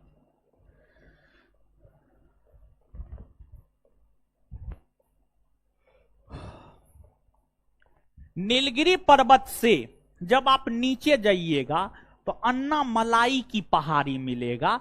केरल और तमिलनाडु राज्य के सीमा पर अन्नामलाई की पहाड़ी, अन्नामलाई की पहाड़ी। फिर जब आप अन्नामलाई के पहाड़ी से दक्षिण जाइएगा ना तो इलायची की पहाड़ी या अंग्रेजी में कहे तो कार्डमम पहाड़ी मिलेगा, कार्डमम पहाड़ी। और जो कार्डमम पहाड़ी है भारत का सबसे दक्षिणतम पर्वत माना जाता है।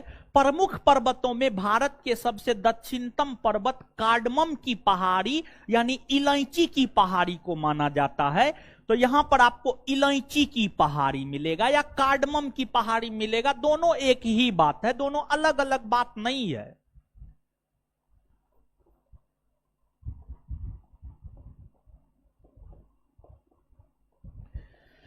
ठीक है। अब देखिएगा यहां पर भाई जी लोग, एगो है सेनकोटा घाट दर्रा और एगो है पाल घाट दर्रा, एगो है पाल घाट दर्रा और एगो है सेनकोटा घाट दर्रा, ठीक है। पाल घाट दर्रा का भी विस्तार केरल से तमिलनाडु और सेनकोटा घाट दर्रा का भी विस्तार केरल से तमिलनाडु। अब जो नीलगिरी पर्वत है और जो अन्नामलाई पहाड़ी है, नीलगिरी पर्वत और अन्नामलाई पहाड़ी के बीच में जो दर्रा है इस दर्रा का नाम है पाल घाट दर्रा, पाल घाट दर्रा। फिर आपको अन्नामलाई की पहाड़ी और कार्डमम पहाड़ी के बीच में जो दर्रा है, कौन कलर ले हो? ब्लैक ले लेते हैं, ठीक है। ये जो दर्रा है, इस दर्रा को कहते हैं सेनकोटा घाट दर्रा। सेनकोटा घाट दर्रा, सेनकोटा घाट दर्रा कहते हैं। अब देखिएगा, जो पाल घाट दर्रा है जो कि नीलगिरी और अन्नामलाई के बीच में है, और जो सेनकोटा घाट दर्रा है अन्नामलाई और कार्डमम पहाड़ी के बीच में है। जिसमें पाल घाट दर्रा केरल के कोचीन को तमिलनाडु के कोयम्बटूर से जोड़ता है। लुसेंट को पढ़िएगा तो ये लिखा हुआ है। दृष्टि क्विक बुक पढ़िएगा तो दृष्टि क्विक बुक यह लिखता है केरल के पलक्कड़ को तमिलनाडु के कोयम्बटूर से जोड़ता है। दोनों सही है, दोनों में से कोई भी गलत नहीं है। लुसेंट के अकॉर्डिंग पालघाट दर्रा कोचीन को कोयम्बटूर से जोड़ता है। दृष्टि क्विक बुक के अनुसार जो है पलक्कड़ को कोयम्बटूर से जोड़ता है। इसी प्रकार से जो सेनकोटा घाट दर्रा है केरल के तिरुवनंतपुरम को तमिलनाडु के मदुरै से जोड़ता है। केरल के तिरुवनंतपुरम को तमिलनाडु के मदुरै से जोड़ता है। तो यहां पर 2-3 बात याद रखना है आपको। एक बात तो जो पश्चिमी घाट और पूर्वी घाट पर्वत श्रेणी है, उसमें पश्चिमी घाट पर्वत श्रेणी में दर्रा मिलता है, लेकिन पूर्वी घाट में दर्रा नहीं मिलता है। अब आपके मन में यह प्रश्न आएगा कि पश्चिमी घाट में मिलता है और पूर्वी घाट में क्यों नहीं मिलता है। पश्चिमी घाट में इसलिए मिलता है क्योंकि पश्चिमी घाट के अंतर्गत आने वाले पर्वतों की ऊंचाई ज्यादा है, पूर्वी घाट के अंतर्गत आने वाले पर्वतों की ऊंचाई कम है, इसलिए पूर्वी घाट में नहीं मिलता है, पश्चिमी घाट में मिलता है। पहली बात ये। दूसरी बात, पश्चिमी घाट पर्वत श्रेणी में कौन कौन दर्रा आते हैं, तो ये चारों का नाम ले लेना है। अगली बात, कौन दर्रा किस राज्य में है, इसको याद रख लेना है। अगली बात, कौन दर्रा किसको किसको आपस में जोड़ता है, इसको याद रख लेना है। और अगली बात, कौन दर्रा किन पर्वत श्रेणियों के बीच में है, इसको भी याद रख लेना है। आशा करते हैं हर बात आपको समझ में आया होगा। अब नीचे से नोट डाउन करना प्रारंभ कीजिए। लिखिए लिखिए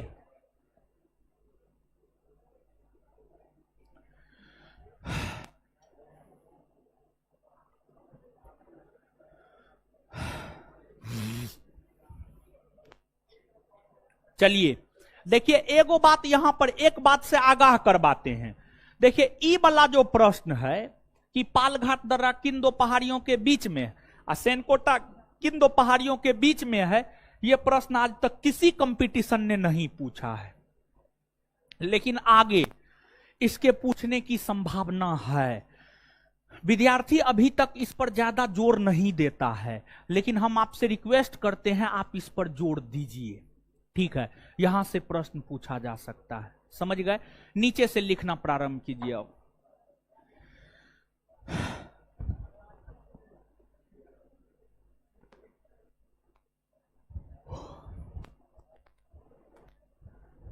पश्चिमी घाट पर्वत श्रेणी के प्रमुख दर्रे निम्न हैं।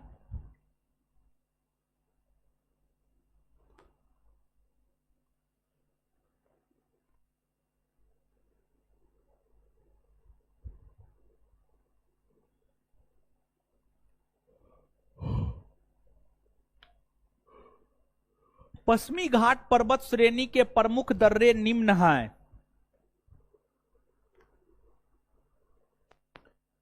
एक नंबर में थालघाट दर्रा,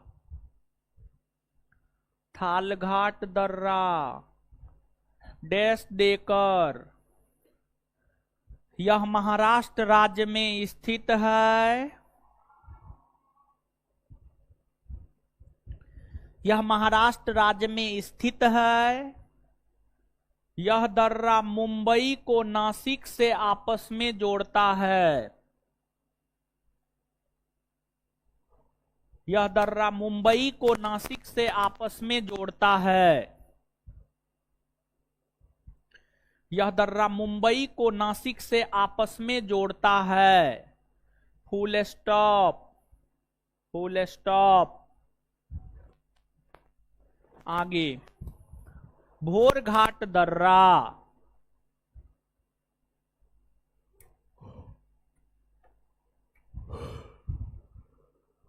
यह दर्रा भी महाराष्ट्र में स्थित है, यह दर्रा भी महाराष्ट्र में स्थित है, फुल स्टॉप।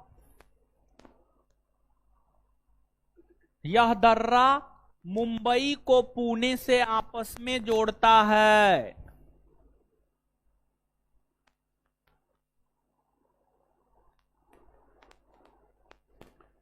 यह दर्रा मुंबई को पुणे से आपस में जोड़ता है।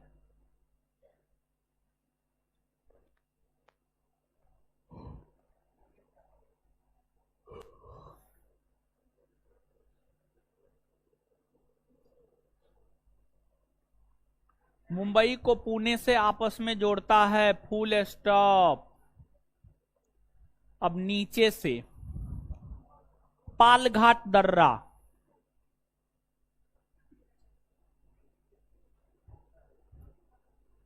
पालघाट दर्रा, यह दर्रा नीलगिरी पर्वत और अन्नामलाई पहाड़ी के बीच स्थित है, यह दर्रा नीलगिरी पर्वत और अन्नामलाई पहाड़ी के बीच स्थित है, यह दर्रा नीलगिरी पर्वत और अन्नामलाई पहाड़ी के बीच स्थित है, बीच स्थित है।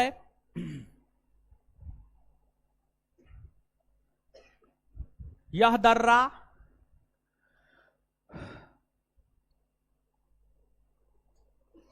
केरल के कोचीन को, यह दर्रा केरल के कोचीन को तमिलनाडु के कोयम्बटूर से, यह दर्रा केरल के कोचीन को तमिलनाडु के कोयम्बटूर से, तमिलनाडु के कोयम्बटूर से आपस में जोड़ता है, आपस में जोड़ता है। लिखिए ना, और लिखाएंगे, काहे टेंशन लेते हैं। यह दर्रा केरल के कोचीन को तमिलनाडु के कोयम्बटूर से आपस में जोड़ता है। कुछ अन्य स्रोतों के अनुसार, कुछ अन्य स्रोतों के अनुसार यह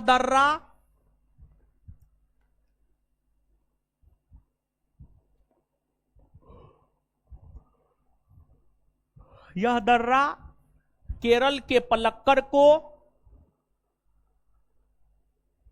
केरल के पलक्कड़ को तमिलनाडु के कोयम्बटूर से आपस में जोड़ता है, केरल के पलक्कड़ को तमिलनाडु के कोयम्बटूर से आपस में जोड़ता है।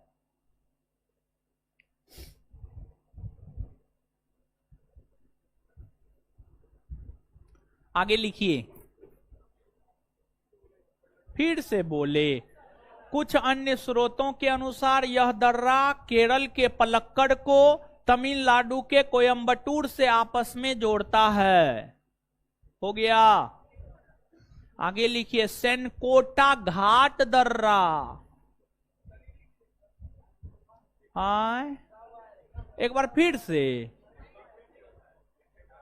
सेनकोटा घाट दर्रा बोर्ड पे लिखा हुआ है, आंख खराब हो गया है, मोतियाबीन हो गया है कि मोदियाबीन?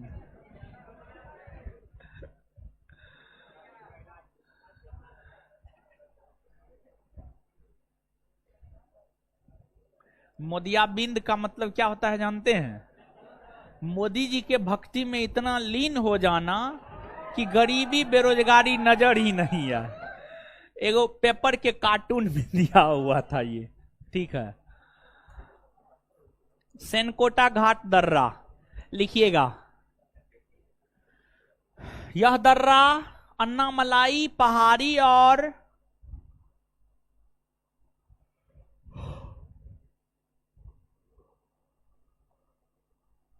अन्नामलाई पहाड़ी और कार्डमम पहाड़ी के बीच स्थित है। कार्डमम पहाड़ी के बीच स्थित है। कार्डमम पहाड़ी के बीच स्थित है। यह दर्रा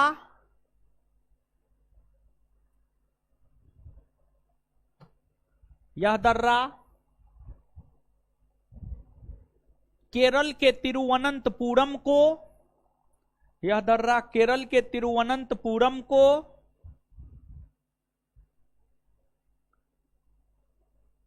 तमिलनाडु के मदुरै से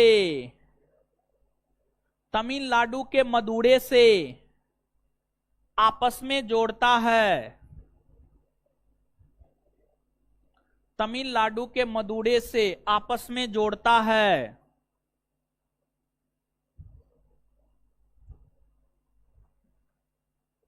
चलिए, है नहीं बोलेंगे बट कहां ध्यान रहता है। ठीक है, इतना लोग लिख लेता है, एक आध गो का ध्यान ही नहीं रहता तो खाक लिखेगा, समझ गए। चलिए अब आगे लिखिएगा, नीचे से स्टार मार के। भारत का सबसे दक्षिण पर्वतीय क्षेत्र,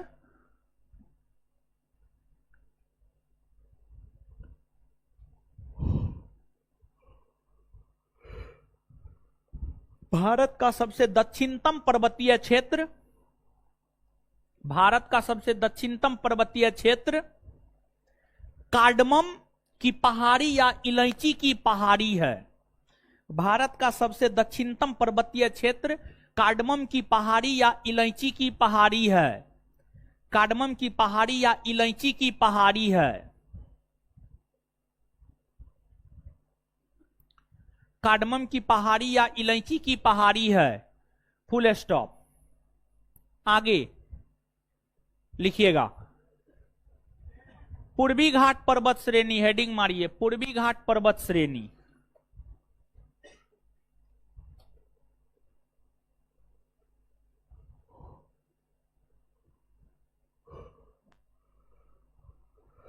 डैश देकर लिखिएगा। इस पर्वत श्रेणी का विस्तार, हाथ फास्ट चलाइए। इस पर्वत श्रेणी का विस्तार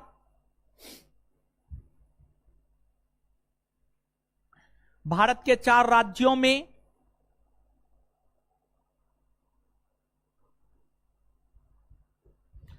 इस पर्वत श्रेणी का विस्तार भारत के 4 राज्यों में है। 1 नंबर में ओडिशा, 2 नंबर में आंध्र प्रदेश, 1 नंबर में ओडिशा, 2 नंबर में आंध्र प्रदेश, 2 नंबर में आंध्र प्रदेश, 3 नंबर में तेलंगाना,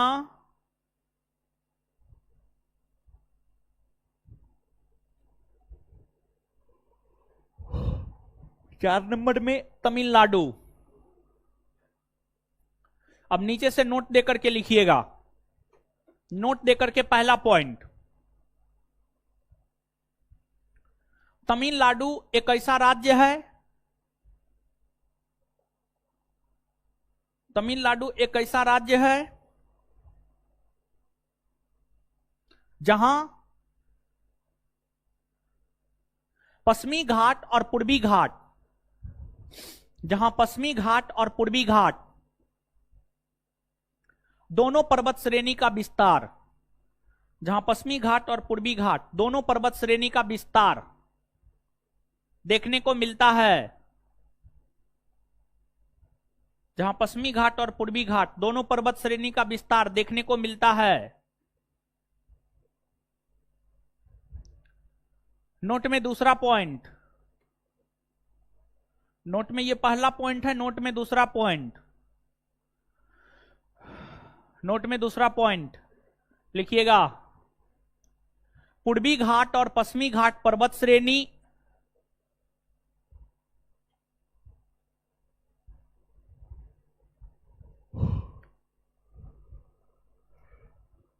पूर्वी घाट और पश्चिमी घाट पर्वत श्रेणी, पूर्वी घाट और पश्चिमी घाट पर्वत श्रेणी तमिलनाडु के नीलगिरी क्षेत्र में, तमिलनाडु के नीलगिरी क्षेत्र में आपस में मिलती है, तमिलनाडु के नीलगिरी क्षेत्र में आपस में मिलती है, तमिलनाडु के नीलगिरी क्षेत्र में आपस में मिलती है, तमिलनाडु के नीलगिरी क्षेत्र में आपस में मिलती है, फुल स्टॉप। नीलगिरी की सबसे, उसी में नीलगिरी की सबसे ऊंची पर्वत चोटी, नीलगिरी की सबसे ऊंची पर्वत चोटी दोदा बेटा है,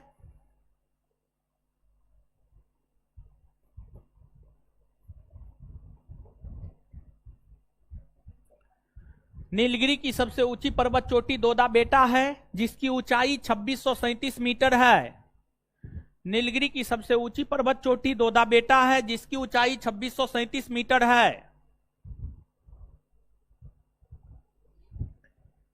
यह दक्षिण भारत की दूसरी सबसे ऊंची पर्वत चोटी है। यह दक्षिण भारत की दूसरी सबसे ऊंची पर्वत चोटी है। नीलगिरी की सबसे ऊंची चोटी दोदा बेटा है जिसकी ऊंचाई 2637 मीटर है। नीलगिरी की सबसे ऊंची पर्वत चोटी दोदा बेटा है जिसकी ऊंचाई 2637 मीटर है। नीलगिरी की सबसे ऊंची चोटी दोदा बेटा है जिसकी ऊंचाई 2637 मीटर है। यह दक्षिण भारत की दूसरी सबसे ऊंची पर्वत चोटी है। यह दक्षिण भारत की दूसरी सबसे ऊंची पर्वत चोटी है। Full stop. नोट में तीसरा पॉइंट, नीलगिरी क्षेत्र में टोडा नामक जनजाति पाई जाती है।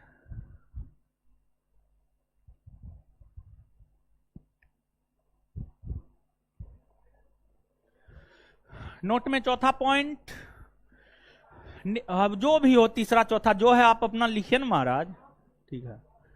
नीलगिरी क्षेत्र में टोडा नामक जनजाति पाई जाती है। नीलगिरी क्षेत्र में टोडा नामक जनजाति पाई जाती है जो कि एक पशुपालक जनजाति है। नीलगिरी क्षेत्र में टोडा नामक जनजाति पाई जाती है जो कि एक पशुपालक जनजाति है, जो कि एक पशुपालक जनजाति है। Full stop, full stop. हाँ, लिखिए। नोट में नेक्स्ट पॉइंट, पूर्वी घाट पर्वत श्रेणी की सबसे ऊंची चोटी, पूर्वी घाट पर्वत श्रेणी की सबसे ऊंची चोटी, पूर्वी घाट पर्वत श्रेणी की सबसे ऊंची चोटी जिंदा गढ़ा है। जिंदा गढ़ा है। जिंदा गढ़ा है। जिंदा गढ़ा है जो आंध्र प्रदेश के विशाखापत्तनम में स्थित है, जो आंध्र प्रदेश के विशाखापत्तनम में स्थित है, जो आंध्र प्रदेश के विशाखापत्तनम में स्थित है। इसकी ऊंचाई 1690 मीटर है। इसकी ऊंचाई 1690 मीटर है। अगर प्रश्न के विकल्प में, उसी में कंटिन्यू, 1690 मीटर है, इसकी ऊंचाई 1690 मीटर है। Full stop. अगर प्रश्न के विकल्प में जिंदा गढ़ा ना हो तो, अगर प्रश्न के विकल्प में जिंदा गढ़ा ना हो तो फिर, ना हो तो फिर पूर्वी घाट की सबसे ऊंची चोटी, तो फिर पूर्वी घाट की सबसे ऊंची चोटी ओडिशा में स्थित, तो पूर्वी घाट की सबसे ऊंची चोटी ओडिशा में स्थित महेंद्रगिरी को, महेंद्रगिरी को मानेंगे। महेंद्रगिरी को मानेंगे जिसकी ऊंचाई 1501 मीटर है, जिसकी ऊंचाई 1501 मीटर है। गांधी नहीं आता है वो, है बाबा नहीं आता है, बाबा नहीं आता है, बाबा पीछे में है बाबा। हाँ। बाबा को आप लोग जानते हैं, सब जानते हैं। आज तो नहीं जानते हैं, आप जानते हैं? आप में बाबा कहां, नजर कहां आ रहा है ना? पीछे में बैठता, आता है। सुबह में तो देखते हैं, सुबह में देखते हैं, टेस्ट और में तो देखते हैं, ठीक है ना? शाम में भी आता है, पीछे में बैठता है बाबा, ठीक है। सुनिए, चलिए अब आइए, क्या करना है? आरती उतारना। आइए याद करते हैं, मेरे से मुंह तोड़ देंगे जो उठिएगा, समझ गए? एकदम कितना हड़बड़ी है इस सबको। क्या मनाएगा? मार फटा से ठीक कर देंगे, जिंदा गाड़ देंगे हम, ये सब बात बोलिएगा तो। विद्यार्थी है महाराज, पढ़िए लिखिए, फालतू चीज में मत पढ़िए, जीवन बर्बाद हो जाएगा। सुनिए, पश्चिमी घाट पर्वत श्रेणी का विस्तार भारत के कितने राज्यों, कितने राज्य? 6 ना हो, पहला, दूसरा, तीसरा, चौथा, पांचवा, छठा। क्लियर? पूर्वी घाट का विस्तार कितने राज्य, कितना? पहला, दूसरा, तीसरा, चौथा। कौन ऐसा राज्य है जहां पर पूर्वी घाट पश्चिमी घाट दोनों का विस्तार? तमिल। पूर्वी घाट पश्चिमी घाट कहां मिलती है? नीलगिरी में ना, नीलगिरी में। नीलगिरी की सबसे ऊंची चोटी दोदा बेटा, और दक्षिण भारत की दूसरी सबसे ऊंची चोटी दोदा बेटा। दक्षिण भारत की दूसरी सबसे ऊंची चोटी, अब दक्षिण भारत की सबसे ऊंची पर्वत चोटी अनाई, अनाईमुदी की ऊंचाई 2695 मीटर। पश्चिमी घाट पूर्वी घाट नीलगिरी में मिलती है नो। यहां पर कौन जनजाति पाई जाती है? कौन जनजाति? टोडा ना हो, पशुपालक जनजाति है ना। अच्छा, पश्चिमी घाट की सबसे ऊंची चोटी अनाई, अब पूर्वी घाट की सबसे ऊंची चोटी जिंदा। कहां है ये? आंध्र प्रदेश। कहां है? अगर ये ऑप्शन में ना हो तो महेंद्रगिरी। महेंद्रगिरी कहां है? कहां है? इतना बात समझ में आया? अच्छा, एक बात बताइएगा, पूर्वी घाट पश्चिमी घाट, किस घाट में दर्रा मिलता है? पश्चिमी घाट ना हो। अच्छा, थाल घाट, भोर घाट कौन राज्य में? महाराष्ट्र ना। सेनकोटा और पाल घाट कौन राज्य में? केरल में ना हो। चलिए बताइएगा, मुंबई को नासिक से जोड़ता, मुंबई को नासिक से जोड़ता, मुंबई को पुणे से जोड़ता, अच्छा, कोचीन को कोयंबटूर से जोड़ता, तिरुवनंतपुरम को मदुरै से जोड़ता, नीलगिरी और अन्नामलाई के बीच में कौन है? नीलगिरी और अन्नामलाई के बीच में लिखाए हैं ना ये बात, अन्नामलाई और कार्डमम के बीच में। आए, भारत का सबसे दक्षिणतम पर्वतीय क्षेत्र आए, कार्डमम ना हो, भारत का सबसे दक्षिणतम पर्वतीय क्षेत्र आए। क्लियर है? मजा में है? हाँ, इससे आगे अगले क्लास में। धन्यवाद, गुड नाइट।